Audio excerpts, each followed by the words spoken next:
Hey, Angus here, and today we're going to cover everything you need to know about lifting weights, starting with why you should be lifting weights, what sets, reps, frequency of exercise, what those terms mean, what types of exercises you should be doing, what speed you should be doing the exercises, what training to failure means, what a hard set means. We're going to cover absolutely everything, starting with why. Absolutely everyone should be lifting weights, but this gets more important the older you get, because past the age of 35, you lose about a pound of muscle per year if you're not resistance training. There's an absolute mountain of reasons why you should be lifting weights. Let me explain. Lifting weights obviously improves strength, confidence, your quality of life. Imagine being old and not being able to get off the toilet because you're not strong enough to do so. So it's not about becoming a massive, huge bodybuilder. It's just about being strong enough and functional enough to move forward. You need strength for that. It's good for glucose disposal. The more muscle mass you have, the more area you have to dispose of glucose, which helps lower your blood sugar to an optimal level. It also speeds up your metabolism because muscle mass is metabolically demanding in your body. Weight training also improves how slowly you age and also reduces the risk of falling, which is hugely important. It's fun to do, increases bone density, you look better naked, reduces injuries, improves fitness. It's great for mental health. It improves nutrition, partitioning in the body. I've got more details in the description box, so check that out. But it's so important that you do it right so you actually make progress. You actually get strong in the gym.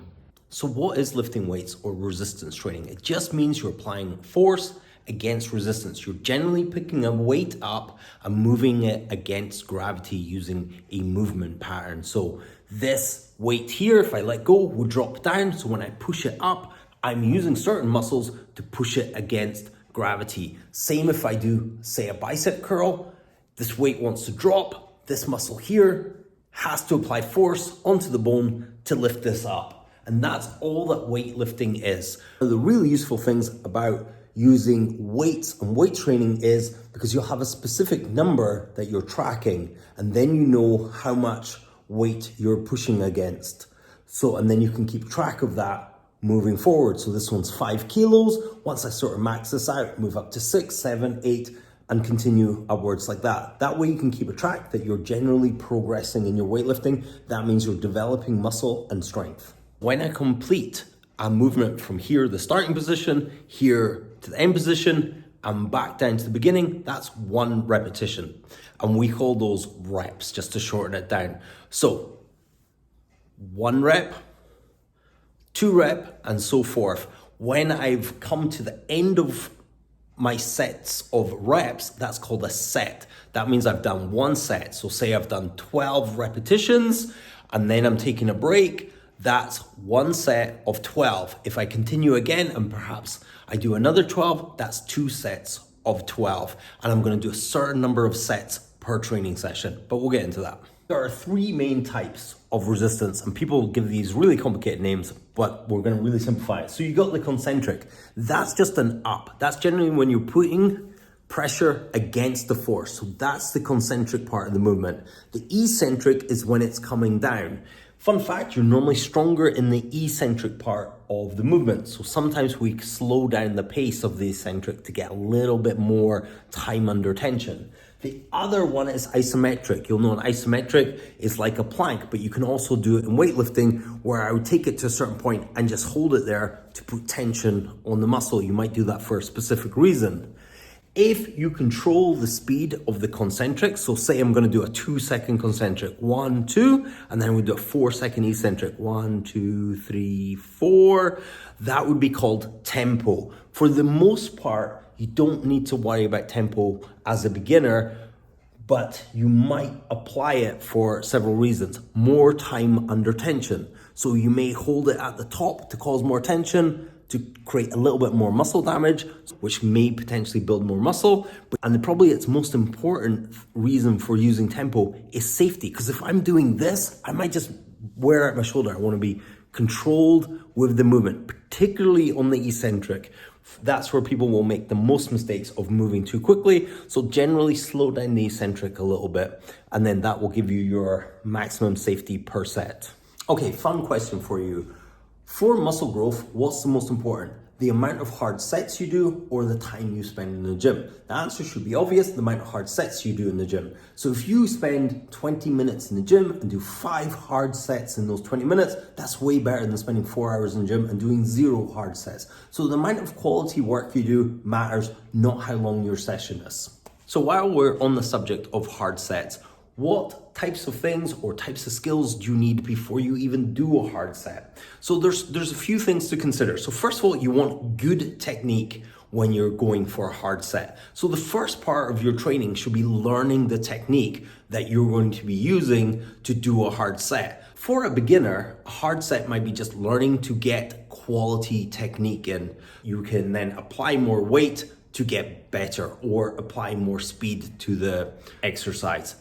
The other thing you'll need is the right clothing and equipment so you can move loosely. Doing squats in a set of jeans may not allow your muscles to move properly. That's why we wear gym clothes. You want other things to consider. Are you properly fueled for your session? So if you know how you're going to structure your workouts on what days, you think about the day before, make sure you got some carbohydrates in your system so you're ready to go the next day. If you use a device like Lumen will, if you input the exercise, it will give you the carbs and macros you should be aiming for to fuel your session, depending on your goal. There's 3 different settings in there. There's fat loss, metabolic health, and fitness performance, and there's a few subcategories there in the fitness performance. It's a really handy tool to let you know if you're in this fat burning zone or a carb burning zone before your workout. But what I would say is if you are in a fat burning zone before your workout and you're pretty sure you're full of glycogen, just do your warm up. You will ramp up and see how you feel. It's more important to fuel up after your workout. It's almost too late when your workout's about to start. Also, if you are in a calorie deficit or you're particularly low in carbohydrates, workouts can feel sluggish and hard, and your reps in reserve and your reps may change. They may have to lower to compensate for the fact you don't have enough fuel in your body. It's still important to train every single week. Carbohydrates are the main fuel source of lifting heavy weights, and you store that in glycogen. It's too late to grab something just before your workout. You want to be properly fueled before your workout. As you get more advanced, this plays a more crucial role in your muscle development and your ability to move the weights. Proper footwear. I recommend barefoot shoes or flat-soled shoes that allow you to get proper contact with the ground. Something spongy can make your ankle roll, particularly on something like a set of squats or deadlifts, could be potentially really harmful. You want good technique, the right clothing, and you also want the right equipment. There's another thing called ROM, which just stands for range of movement. You want good quality range of movement, but that depends on the individual. These are just little things to consider before you do your hard set. So before you get onto your hard sets, you're gonna need a warm-up. First of all, there's 3 parts to warm-up. You got your systemic warm-up, you got some mobility, and then you got your specific warm-up. We'll cover all of those quickly. So the first thing you want to do when you come to the gym is a systemic warm-up. And all a systemic warm-up is getting you from a state of rest into a state of activation here, particularly in this fight zone. You don't want to ramp up so much that you get into this flight zone where you want to leave. So the indicators of this is your heart rate will increase. Your breathing rate will increase. Your core body temperature will increase, hence the name warm-up. Your fuel source will go from fat to carbohydrates. These are stored in your body as something called glycogen, and you'll start to burn those, which is good. That means you're in this area here, ready for action. So example of a systemic warm-up would be like a cardio machine, like a cross trainer, a running machine, and you're just starting slow to getting faster, and then maybe a short sprint at the end, and then you're nice and warm, breathing rate is up. The next part of your warm-up is some mobility exercises. So you're nice and warm, doing some cardio or doing some light body weight exercises. Then you can get onto some like arm circles. So this would be mobility exercises. I don't know who you are as an individual, so you might need to do specific mobility exercises depending on where you're stiff. If you have stiff hips, you might have to work on those. If you have stiff ankles, you might have to work on those. We've got a fluid inside our joints called synovial fluid, and all you're thinking about is it squirts out from one point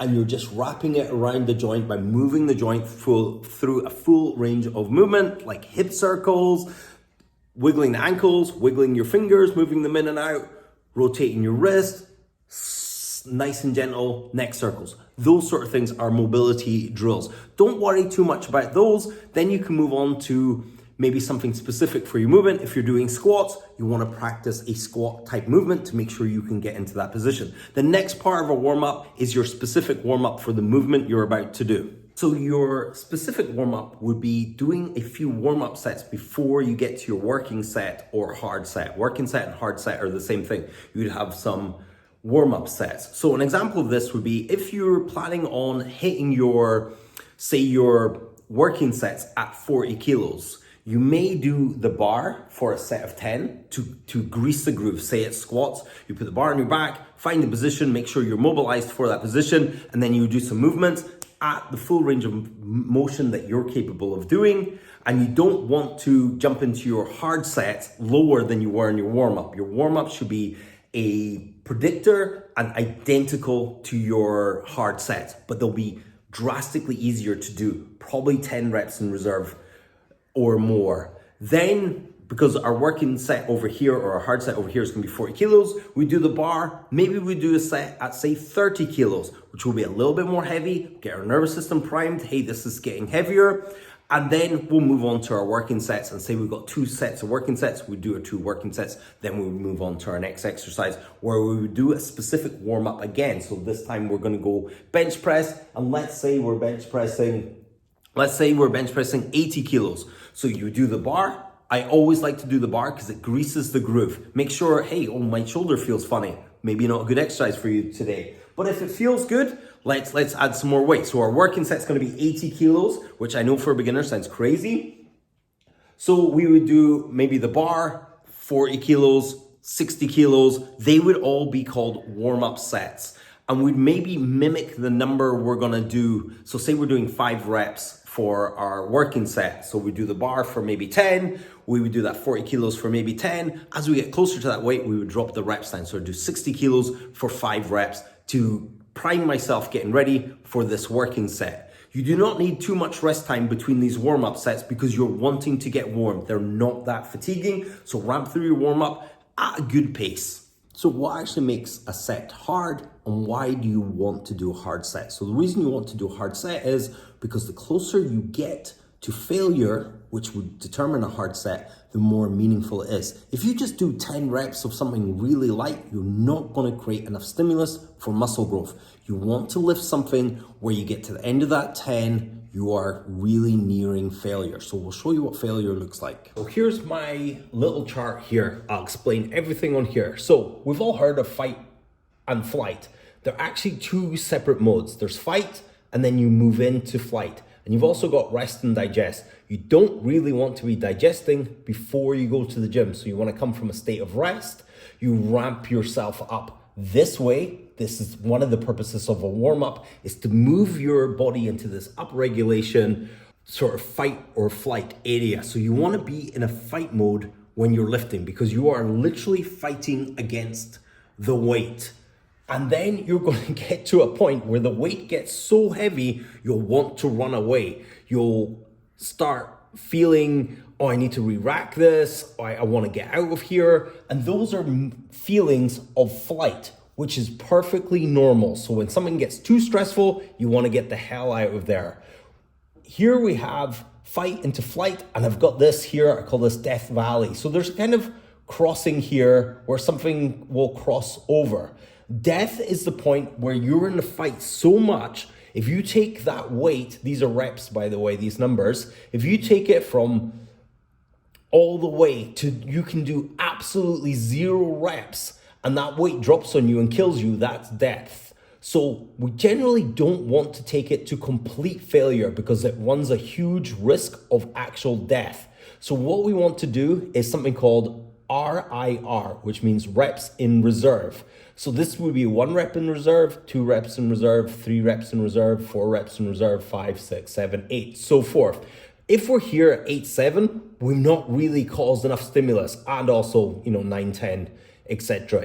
If you do it and you could do 10 more reps, that was not hard. Might be useful for a warm-up, but it's not particularly hard. When you've got 6 reps in reserve, it's harder. When you've got 5 reps in reserve, it's harder. 4 reps in reserve, it's harder. Around about this magic number here of 1, 2, 3 reps in reserve. So if you finish the weight with 2 reps in reserve, you avoid Death Valley, you enter into flight because you've re-racked the weight, you are good. These will create the best stimulus for you. 3, 2, or 1 reps in reserve. It takes a while to know what true failure really feels like. And occasionally you want to go here, particularly bench press if you have a good spotter, and you also want to have safety bars when you're doing squats. So safety is paramount in the gym because there's no point being injured. That's the worst thing you can do for your progress. Although you want to get to failure, you might not want to exactly get to failure because that can cause too much stress and it takes longer to recover from. So back here just for 2 seconds, you'll hear people scream like fight, fight, fight, lock in. This is just to keep you in this zone. So you're fighting, fighting, fighting when your mind drifts from here and wants to get into flight.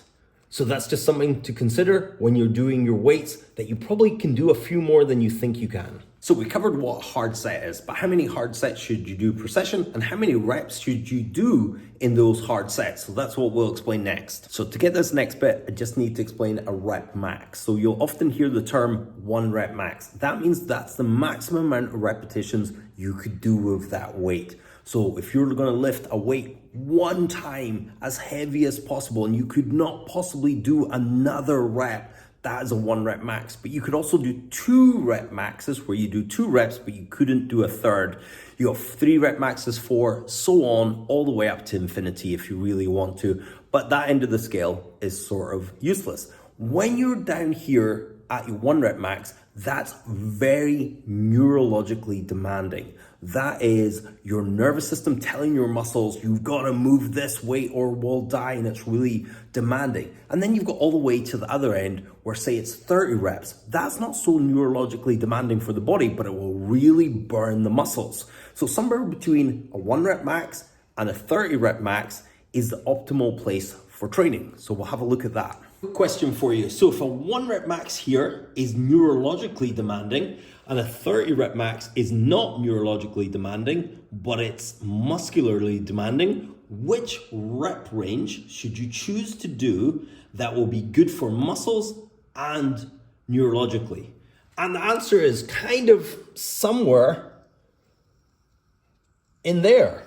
And it doesn't have to be exact. So anything from 5 reps to 15 reps will give you what you need. And some people are gonna like 6 to 8, and some people are gonna like 8 to 12, and some people are gonna like 12 to 15. And that just depends on the person. You'll often see 3 sets of 10, or 4 sets of 12, or 5 sets of 5. And that's just because these are the best ranges.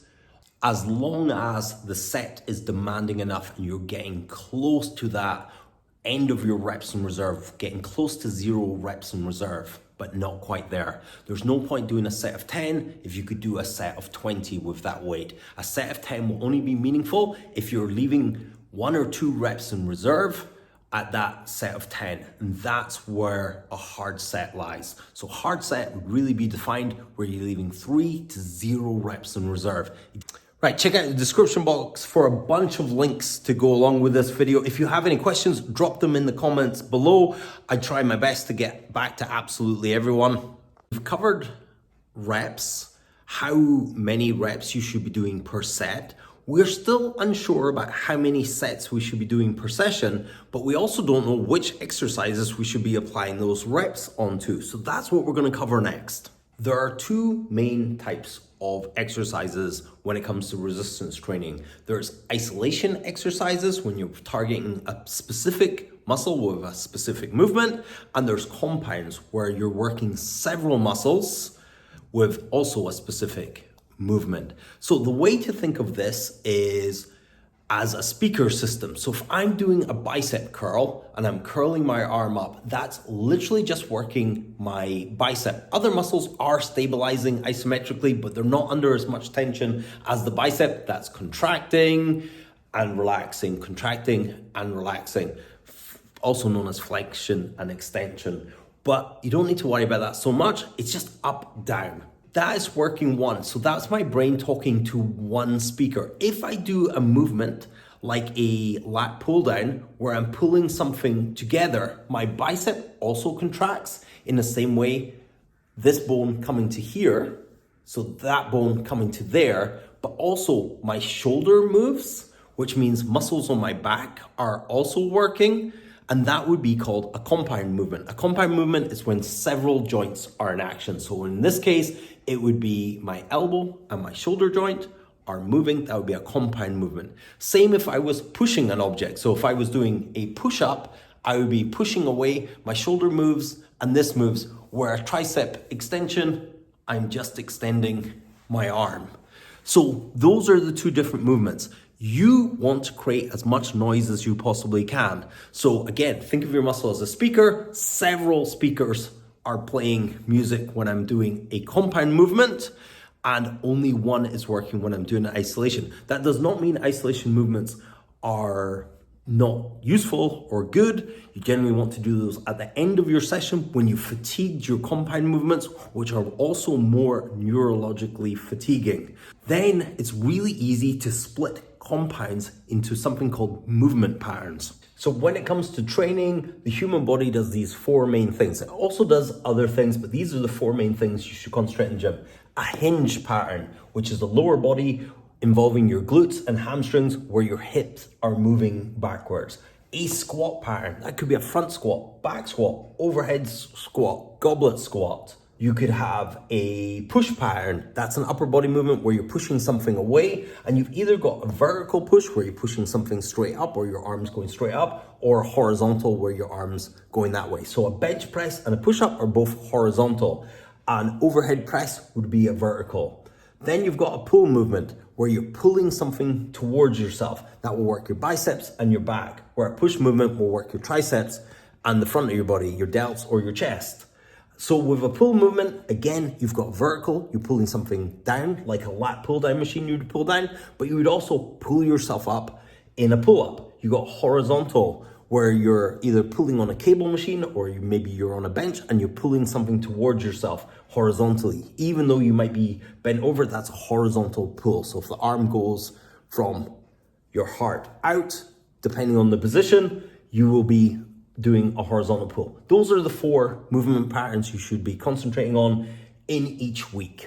Know roughly how many repetitions we should be doing in a set. We know roughly what kind of movements we should be doing, but we need to find out how many sets we can do per session. So the question is, what determines how many sets you can do per session? And that really comes down to your ability to recover. Some of that can be somewhat genetic, and some of that is lifestyle related. So you will be able to do less quality sets if you are particularly fatigued, if you haven't slept well, if you haven't eaten well. So you are roughly looking to do 2 to 4 sets per session. And at the upper end of that, you will get more gains, but that will require you to be more recovered. Also, that's per movement pattern. So for example, you could do a hinge movement pattern for 2 to 4 sets, each of those with a quality number of reps in there, and that will fatigue you. Also, if you choose to go on the higher end of the scale, you might get more tired at that end. Also, if you go at the lower end of the scale, you might get more neurologically fatigued at that end of the scale. So you might mix and match your rep ranges within your set. But you should be aiming from anything from 2 to 4 hard sets per movement pattern. And you ideally want to do that twice per week. So that's known as frequency. So you want to do that twice per week with a day of rest in between of it. Another thing to cover is how much rest you need between your hard working sets. So you've got set 1 here, you've got set 2 here, you've got set 3. They were just you doing 3 sets, an example. How much rest in between? So the amount of rest you need in between really depends on you. Maybe you're working with a buddy, so he goes, you go, he goes, you go, she goes, you go. Or you can set a timer and be really specific with your rest time. As a beginner, you don't need to worry too much about rest time. Anywhere between 1 minute to 5 minutes is enough rest time. If you think of an Olympic sprinter, they will do maybe a 50-meter dash and they'll rest anywhere up to 10 minutes, which seems a lot. Where a marathon runner takes no rest. They go out the door and they run 26 miles without stopping. So it gives us a little bit of clue. The more intense something is neurologically, the longer rest we need. Ideally, the rest time is, say we're doing 40 kilos, and that leaves us with, say, 2 reps in reserve. And if you give yourself 1 minute rest, and then you do the 40 kilos again, but you don't manage to get the same reps, and you quit early, and that's a 0 reps in reserve set, you should have ideally rested a little bit longer. So strength training is very different to fitness classes where you might be go, go, go, next exercise, next exercise. If on the other hand, you do that set and you rest 2 minutes and you can repeat that set, really repeatable. So say we do 40 kilos, we do 10 reps, and that's 2 reps in reserve. We rest 2 minutes, we go and do that exercise again. We get the 40 kilos for 10 reps, 2 reps in reserve. That's probably about as much rest time as you need. So rest time, the more rest is actually better sometimes for your exercises because you want those sets to be intense and you want to be ready to go. You can also do a thing called a superset. So perhaps you do a pushing exercise and you take 0 rest and you go straight into pulling exercise because they work opposing muscles, or you do an upper body exercise and a lower body exercise. You can get away with taking no rest in between those, and then you would take a long rest at the end, and those play in really well if you do not have a lot of time in the gym. But for best muscle growth, you want to do a single exercise to really good standard with a really good quality rest. Somewhere around about the 2 minute mark is good. If you're recovered within 30 seconds or 1 minute, that set was probably not hard enough for you. So how often can you make it to the gym? Can you make it to the gym 6 days a week, or is 2 days a week more likely, or is 1 day a week more likely? So if you're going 1 day a week, you really want to hit a hinge movement, a squat movement, a push movement, and a pull movement because you've got a whole week to recover, although that will be quite an intense session, but you'll be able to hit all body parts. Same again if you're doing 2 days a week. You ideally want to hit one thing from each of those movement patterns in your week. But if you've got more training days like that, like say 4 training days to go for, you might go upper body. So you'll do push-pull one day, then you'll do hinge squat one day, then you'll go push-pull one day, and then you'll go hinge squat one day. And that would be 4 sessions. But it all depends on how much time you have as an individual. Moreover, it also depends on how much time you have in the gym. You might be able to spend 2 hours in the gym and do quality work over that 2 hours, but you might also only have 30 minutes. So you just get in and maybe you're just gonna do a push day that day. So you're gonna get in with 30 minutes, hit your hard sets on push day, sort of 2 to 4 sets of push. You might do some isolation work on top of that, like say some tricep push downs to help the triceps. You might even do some biceps on that day. And then you're in and out of the gym within 30 minutes. And then you've got another day to do a pull day. You've got another day to do, say, a leg day where you're doing hinge and squat. And you might do that 6 days a week. So it all depends on how much time you have.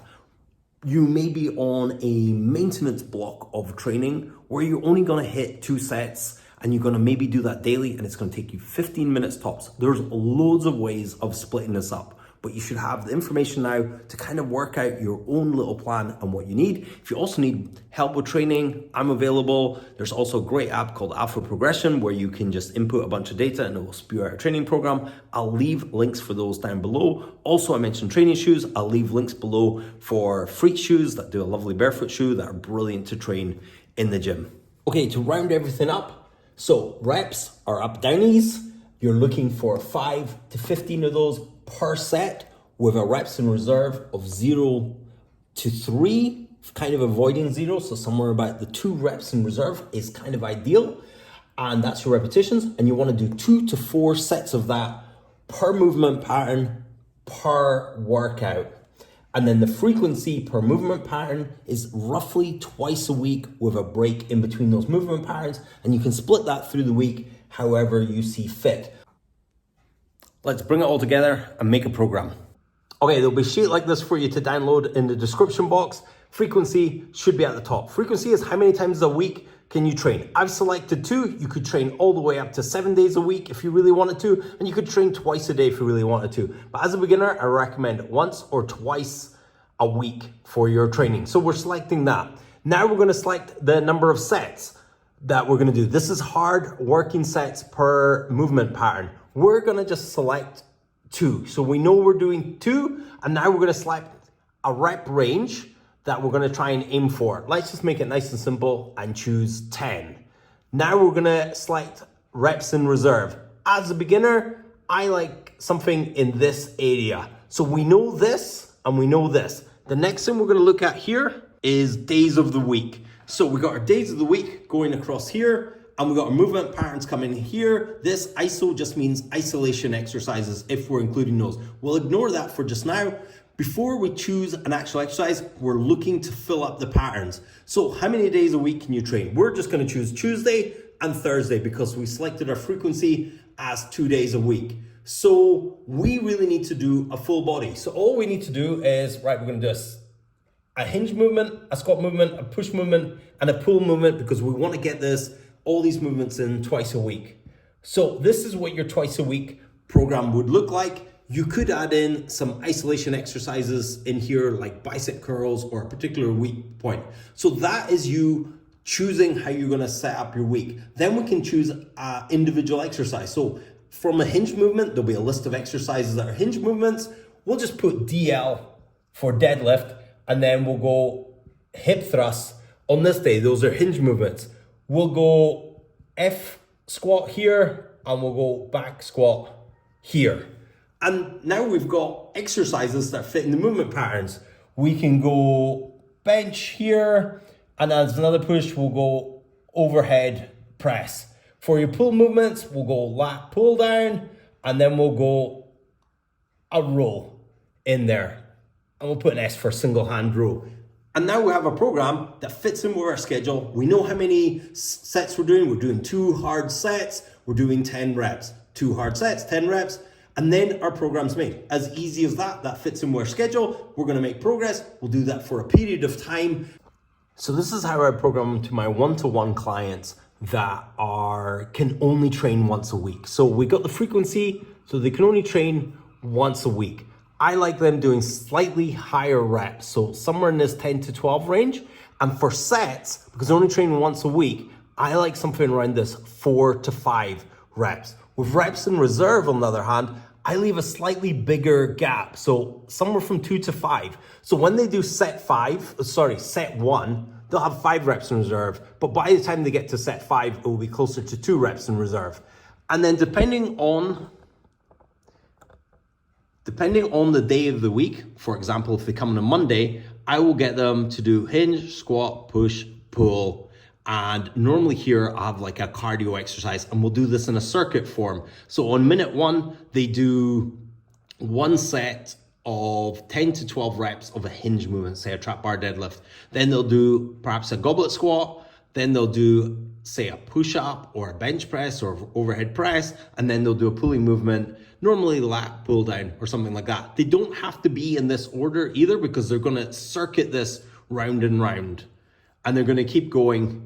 So minute 1, minute 2, minute 3, minute 4, normally a cardio exercise, and then back here. And it's an efficient way to get a lot of training done in a short space of time. Okay, excuse the board, it's getting messy. This is how I program for the men's class. So again, frequency, they do 4 days a week. The main thing I'm looking at is the main movement pattern, and we're doing 3 working sets. Then reps wise, I've got us down at the lower end of the scale, this 5 to 8 rep range. We also do some isolation. For reps in reserve, because these guys are quite advanced, we'll go somewhere here for reps in reserve. And this is how I lay it out for them over the week. Okay, our first training day is a Sunday, and we do our squat movement. Then we do 3 isolation movements that accompany this squat. So we're doing leg extension, Nordic drops, and single leg squats here, which are all kind of isolation exercises. But for our main, this will be 12 reps, 2 sets, and this is 3 sets of 5 reps in here. And this pattern will repeat through it. On Monday is our bench day. So we go pull here, and again, we got 3 isolation exercises in here. Tuesday is our hinge day where we do this, but we also do a bunch of pull exercises on this day as well. Then we got Wednesday completely off, and then Thursday, we do a hinge, a squat, a push, and a pull to get that extra volume. And for this one, it's all about 5 reps but we do 4 sets on this day. So 5 reps, 4 sets, but we do this in a circuit style. So we go from here to here to here to here with a 2-minute rest. So we're on a 2-minute timer. So in the first 2 minutes, you got to get your 5 reps, beep, timer goes. Now you get your 5 reps, beep, timer goes. You got to get this, beep, beep, and then we're back to the beginning, and we'll have a really thorough warm up before we do this. And this way we're getting hinge twice a week, we're getting push twice a week, we're getting pull twice a week, and we're also getting our squat twice a week, and we're getting a bunch of isolation exercises, but 0 on this day.